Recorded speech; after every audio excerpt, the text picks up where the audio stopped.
Well, thank you for joining me. Your presence honors me as usual, and we're ready for our study, the fourth study, I believe, in the book of Genesis. The fourth study in the book of Genesis, the flood. There is so much to be said about the flood, I can't possibly work it into one of these recordings. There'll be more coming. On the other hand, we'll take a little different view than the quarterly for the simple reason that there's so much here. You can do what the quarterly does. You can get that there.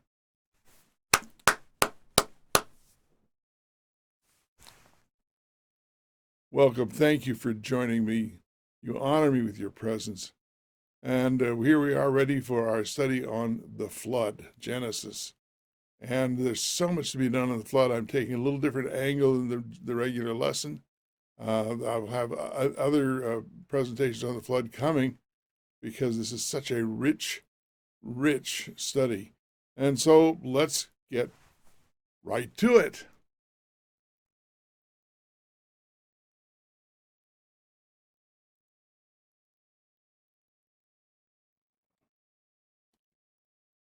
Genesis, the flood. And let's go straight to our memory text. This is from Matthew, of all things, and Jesus is saying this. But as the days of Noah were, so also will be the coming of the Son of Man be. So also will the coming of the Son of... But as the days of Noah were, so also will the coming of the Son of Man be. There's a lot packed in this simple verse here, a lot of meaning and some key understandings. We're going to look at this because he's saying that the days of Noah are a model for what's going to happen around the second coming. And this is, in other words, if you understand what was happening in the days of Noah, then you will be better prepared to understand what's happening if you are alive at the time of the second coming. And you'll have a better understanding of what to look for at the second coming if you're alive at that time. And the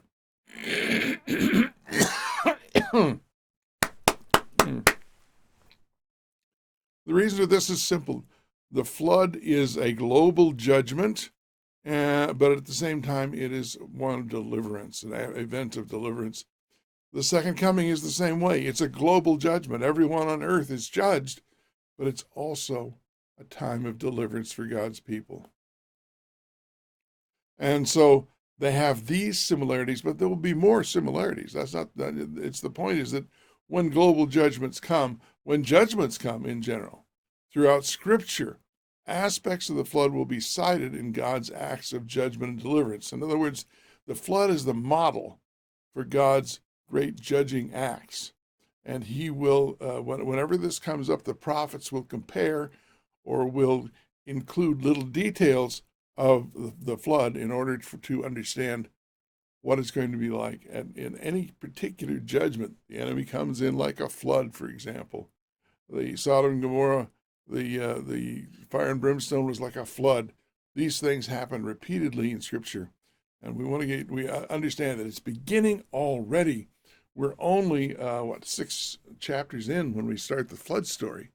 And yet already we're going to see that there is a comparison and contrast to the original. And this will be really fascinating. The flood is, in this particular passage we're doing, is going to be depicted as a reversal of creation. It's not just a judgment, not just destruction, but it is an actual reversal. And we're going to spend some time on this because you want to see the detail and see how this works out. Again, Bible authors continually cite features of God's previous actions to demonstrate that God is active now as he was in the past. And this is our first key concept. We have nothing to fear for the future except forget how God has led us in the past. And we can anticipate and understand the future, what's going to happen better, by understanding how God has acted in the past. So the Bible authors are continually, it isn't something that's going to start later. We expect this, we anticipate it, we recognize it when it happens to some degree in the book of Revelation, although often not as much as we should. But what we're saying here is that this is going to start right now. It's going to start in Genesis 6, 7, 8, 9. The story of the flood is going to be citing some of God's previous actions. We'll see how this works as we go through the lesson. First of all, creation begins with the planet covered in water. You know this. The Spirit hovers over the water.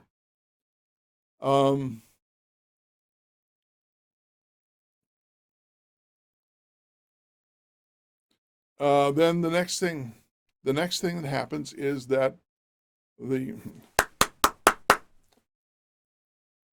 next thing that happens is that these waters are divided, and they're divided from each other, and then they're divided from the land. The dry land appears. So these are 2 successive days of creation, but starts out covered with water. The water is divided, and then it's gathered away from the land. The land appears. And this is going to be important as we go through the flood.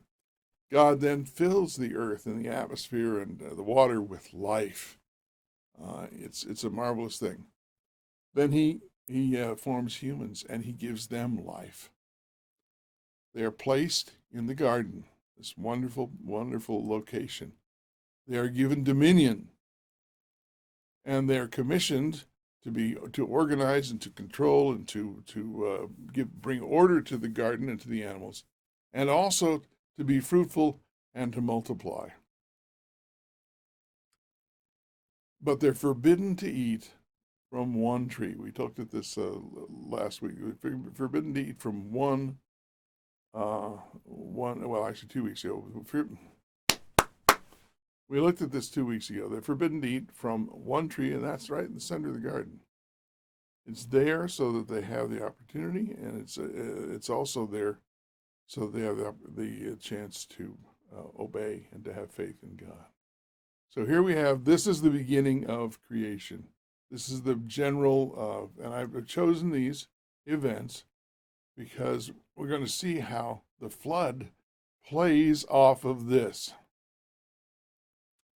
Now, the next thing that happens, unfortunately, is that humans choose to eat from the only forbidden tree there is. There's only one that's forbidden, but they eat from that tree. And of course, that's down here at the bottom because it's a matching action. Here's they're forbidden the tree, now they eat from this tree. And their commission, therefore, is made more difficult. We looked at this when the curse comes. It means that being fruitful and multiplying is going to be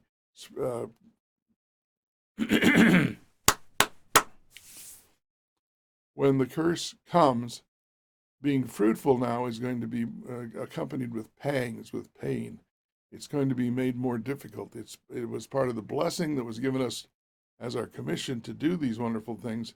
But now, in order to fulfill our commission in any degree, there's going to be pangs for the woman as she gives child, and gives birth to.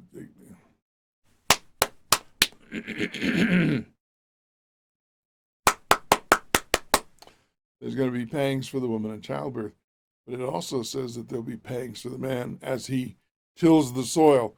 So both parts of the commission, to bring order and to have dominion over the earth and to be fruitful, multiply, now will be accompanied by pain, by effort, by difficulty that was not there. And that's because of the choices we made. And whereas before they were given dominion, there was harmony between humanity and the creative creatures. Adam names everyone, and there's harmony. Now enmity is entered in between the woman and her seed and the serpent and his seed. So now you have this rather, it's a fascinating thing when you think about it, that went from harmony to enmity.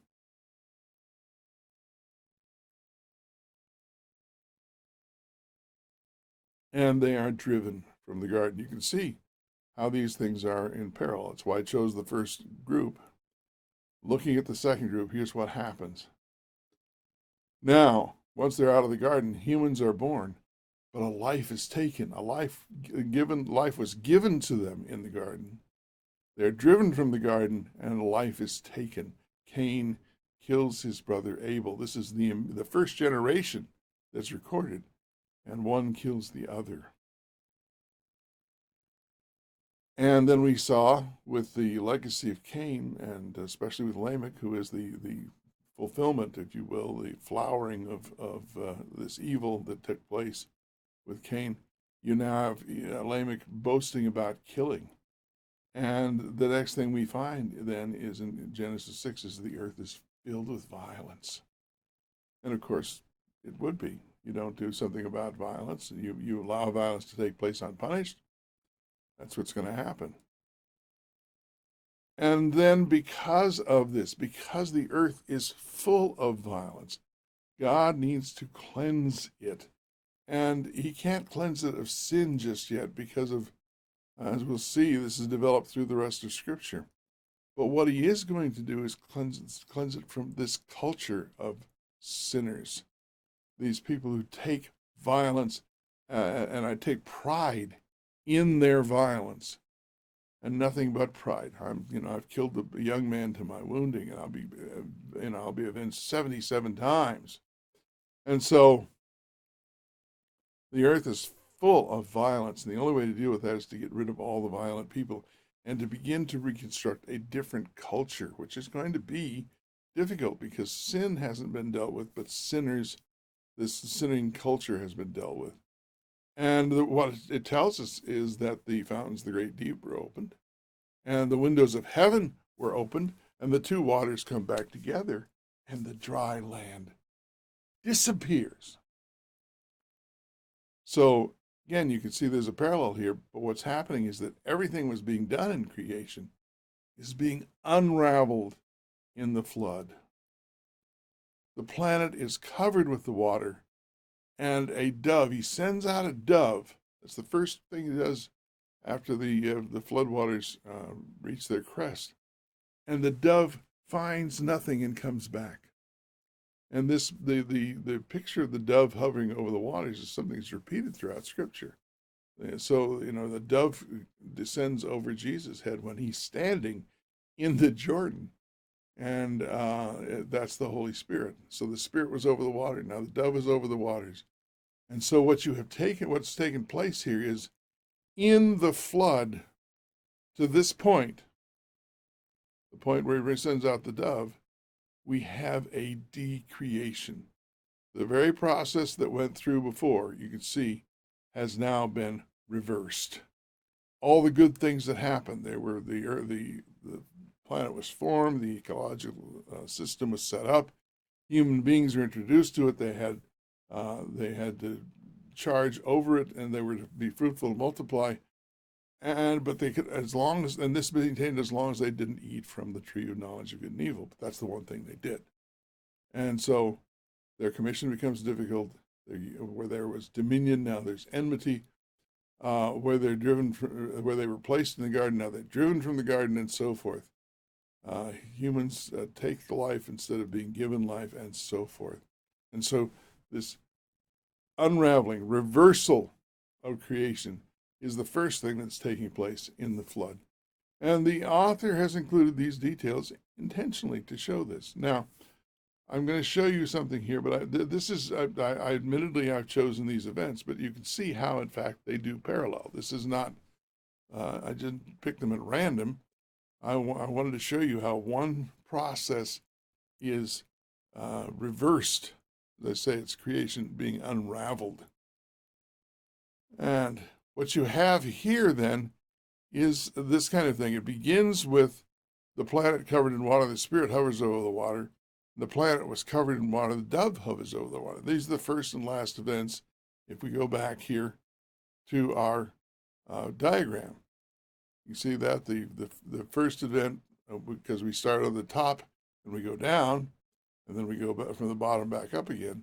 So the planet is covered in water. That's it. It is returned to its primordial state, and it's also a state of chaos because of what the choices that human beings have made. And so that's where we are. The planet is covered in water. The Spirit hovers over the water. Then you see the waters divided. Dry land appears, as opposed to waters reunited and dry land disappears. The earth is filled with life. The earth is filled with violence. The humans are created the breath of life, and they're placed in the garden. Humans are born, there's murder, and they're driven from the garden. We got these out of order here a little bit. That's all right. What matters is that you can see that here we have these events that I just had into the table, and now I simply have listed them in order. And those who have seen a lot of these will recognize that there's a very distinct structure when you have the first mirroring the last and so forth, the second mirroring the second to next to the last and so forth. And that is something we call a chiasm. It is what's in the middle that is the important factor. What reverse creation? What caused everything to unravel?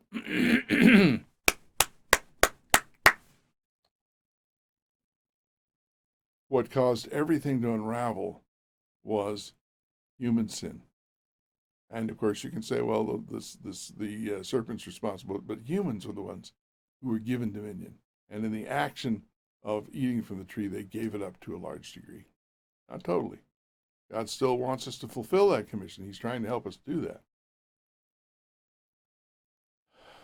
And I'm not saying that this is a chiasm in the classic sense that the author intended it or the words mirrored. I'm simply saying that you have this process, the one process of creation and the next process of decreation, which is listed in the flood, and that they mirror one another, and that they center around the eating of the tree, eating the fruit of the tree of knowledge of good and evil.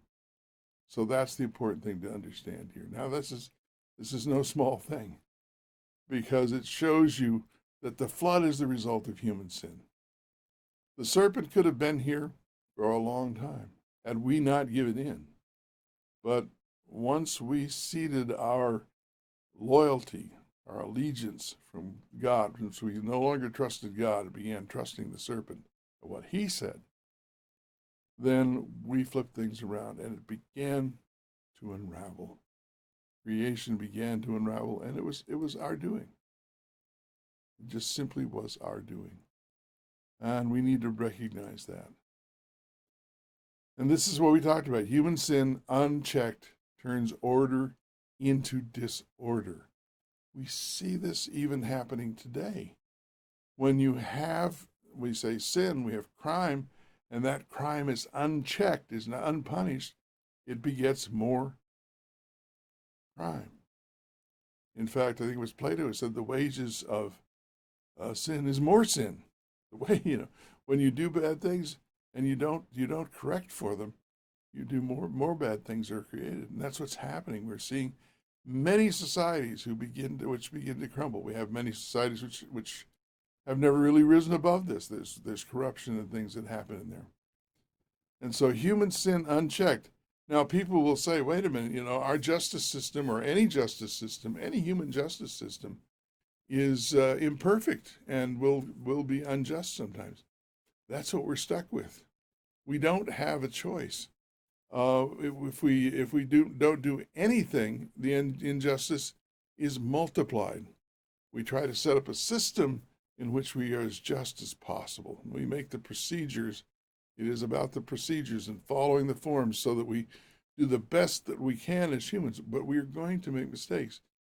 If a justice system is rejected because it's imperfect, then there will be no justice system. But we see it here in the flood story, the antediluvian, the pre-flood generation, where, hey, you murder someone? Nope, you're going to be protected. Well, pretty soon everybody says, okay, I can do it too. That's where we get with Lamech. I'll do it, and I won't just do it an eye for an eye. No, a kid bothers me, he bruises me, I'll kill him. In fact, I'll kill his relatives too. I'll be avenged 77 times. I'll give myself 2 wives. I'll do whatever I want because there's no punishment. There are no earthly consequences. I don't see it. And this is one of the things I believe that the moral law is just as binding and just as effective as the natural law. The difference is that we are morally blinded and we don't see it. There are lots of indications of this. The famous story, the portrait of Dorian Gray, the picture of Dorian Gray, where he makes a deal with the devil so that the bad deeds that he does show up on his portrait. He's a very good-looking young man. He has this portrait painted. And he makes the deal that when a sin takes place, instead of it showing up in his face, which our cares and our sins and our worries do, it will show up in his portrait. And slowly, as he does more and more terrible things, because it doesn't have any consequences for him, his portrait becomes uglier and uglier, and he comes to hate it. And in the last scene, he goes in and he's going to take a knife and slash the portrait. And he locks the door, and when they finally find him, he's dead. And he has a knife wound in his own heart. And he looks terrible, and the portrait looks as he had in life. He had stayed. So this idea of the portrait of Dorian Gray is and it's a very revealing parable, because that's what happened before the flood. You couldn't see the results. They didn't see it. We don't see the results. So we think I can do this bad thing and no one will know. No one will know. It'll be hidden. It'll be in my portrait that I hide behind. But in the middle of the night, we know about this. We see these things. So here we had human sin that was unchecked. There was no penalty. God said you can't punish Cain for murder. Well, you can't punish Cain for murder. You can't punish anybody. The author of murder, if you will, the original murderer. You can't kill him. So we don't do this. And as they say, yes, if we're going to have capital punishment, it's going to be imperfect. And that's a terrible thing. And that's why in our system in the United States and the Western world generally, it's better than 100 miscreants go free than one innocent person die. That we've done what is humanly possible to make it just. But we cannot be perfect. We're not humans. On the other hand, when you see societies where there is no punishment, or when certain people get away with things, dictatorships, you see this, we saw this in Libya and in Iraq and some other places. There are many such places where we've had dictatorships. Dictators get away with anything they want. And the society breaks down. It becomes a society of slaves at best. And even there,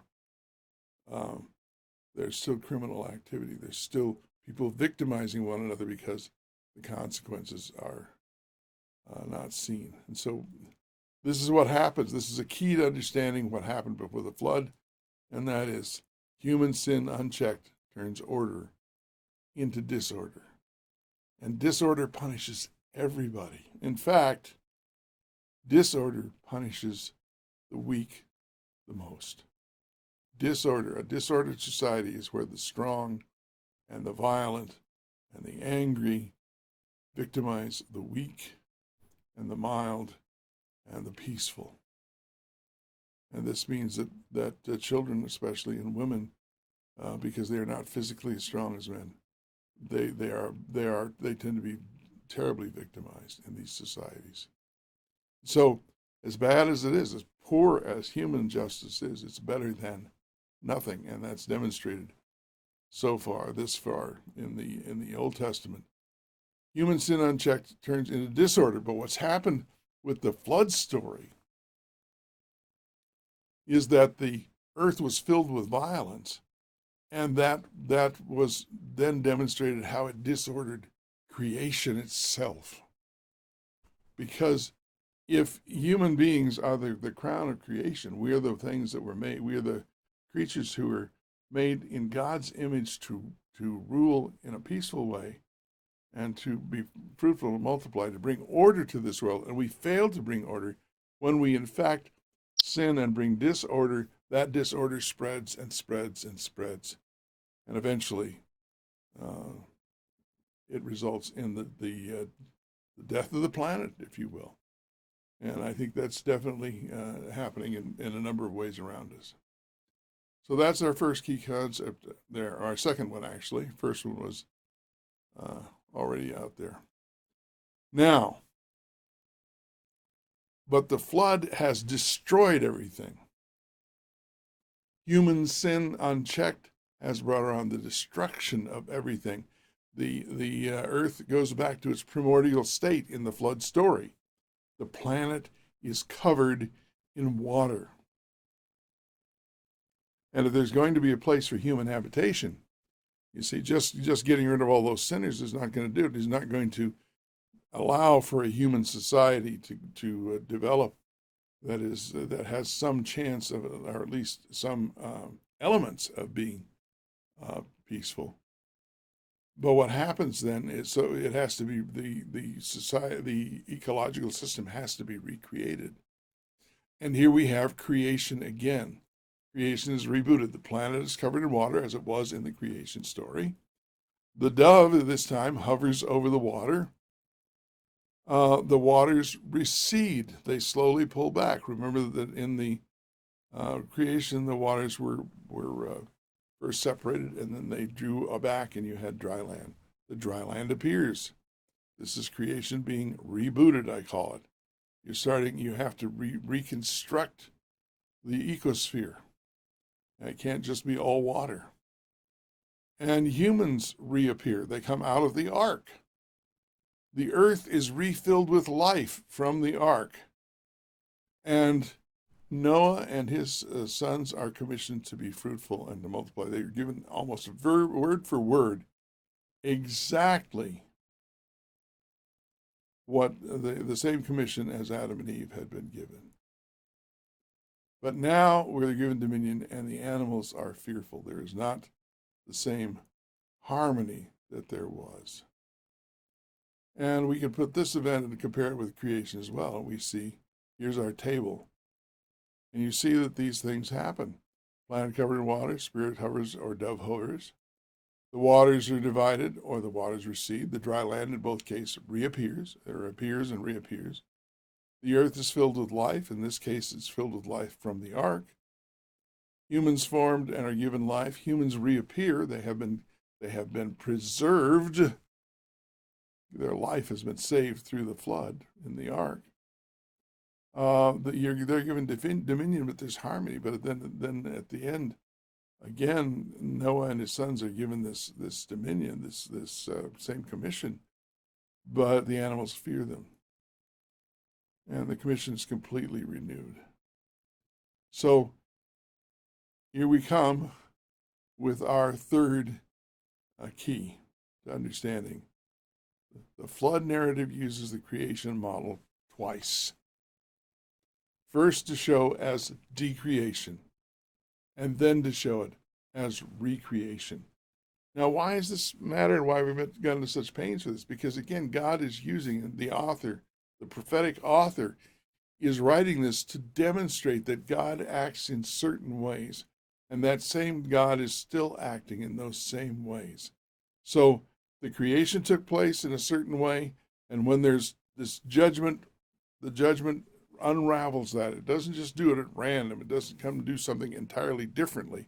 Rather, it takes it and breaks it down step by step, although in this case, it was caused. We had begun that with our sin. And God had, in order to cleanse the planet of that violent culture, had to then decreate and cleanse the planet. And he starts over again. And that is symbolized by the fact that these steps take place. Now, there's so many. I could spend 4 or 5 hours at least on this, and we don't have that kind of time to devote to that. But we can show you how the 7 days of creation are reenacted in some ways as the ark comes out of the flood. There's this interesting text in Genesis 9 where they come out of the ark, and Noah makes a sacrifice, and the King James says God smells a sweet savor. Well, the Hebrew indicates that he smells the aroma of rest. There's a Sabbath at the end of the new creation, this recreation time. But that's followed then by the story. Just as the 7-day creation story is followed by the sinning in the garden. Then we're followed by the story of Noah sinning in a vineyard. And there's shameful nakedness in both cases. And there's a curse which falls not upon the individual but upon the seed in both indications. So in both situations. So you see how these parallels that I've covered that in previous times. I may put out another video on that for Patreon as an exclusive. But there's so much here to understand this, that God is going to use these models over and over and over again throughout the Bible. Prophets are going to refer back to things that have been done before. Sometimes it's piecemeal. Sometimes it's not in every step is included. Sometimes it includes some steps and not others, because it wants to show you the parallel ways that God is working. And the point is that the God that was active in creation, that same God is active today. He'll recreate you. The God that was active in the flood, when he judges, the judgment is absolute. There will be, people who are lost because they've chosen that. Don't go into the ark, for example. But always in his acts of judgment, there's also an act of deliverance. So Noah and his wife and his sons and their wives, they all survived. There's an act of deliverance. No matter how drastic the judgment, there's always God delivering those who trust in him. So I want you to understand this, because it's a key concept here in this lesson, but it's also going to be a key in everything. Every time we study a book of the Bible, especially we study judgment of any kind, judgment of end times, the last day events, all of these things, these concepts are repeated, and you'll see references to the flood and so forth. And that's why we begin with the memory gem from the New Testament, as it was in the days of Noah. So shall it be when the Son of Man comes again. And when we study Revelation, which we did several years ago, we'll probably do it again sometime, we will see how this works out. That these symbolic actions, they're not, when I say symbolic, they're real actions, but they become symbolic because they're repeated, and they show up again and again, and they're showing us that God is active. And friends, this is the great news, that God can be active in your life. Just as there was an ark to deliver Noah from the flood, this universal flood, there'll be an ark of safety to deliver you and me, and that's in Christ Jesus. And so we need to understand this, recognize this, that every act of judgment, yes, these acts are fearful, but when we study Revelation, when we study Daniel, when we study some of these things, it is not fear that we should feel, but gratitude and recognition that God wants to deliver us through these things. They may be terrible things. It may not be pleasant to go through, but the reward is great, and that he wants that this act of judgment is also necessarily an act of deliverance. And as the violent world of the imagination of their hearts was only evil continually, and the total violence that made God, quote, repent, unquote, of his creating man, that terribly violent society which was washed away in the flood, that's going to come again.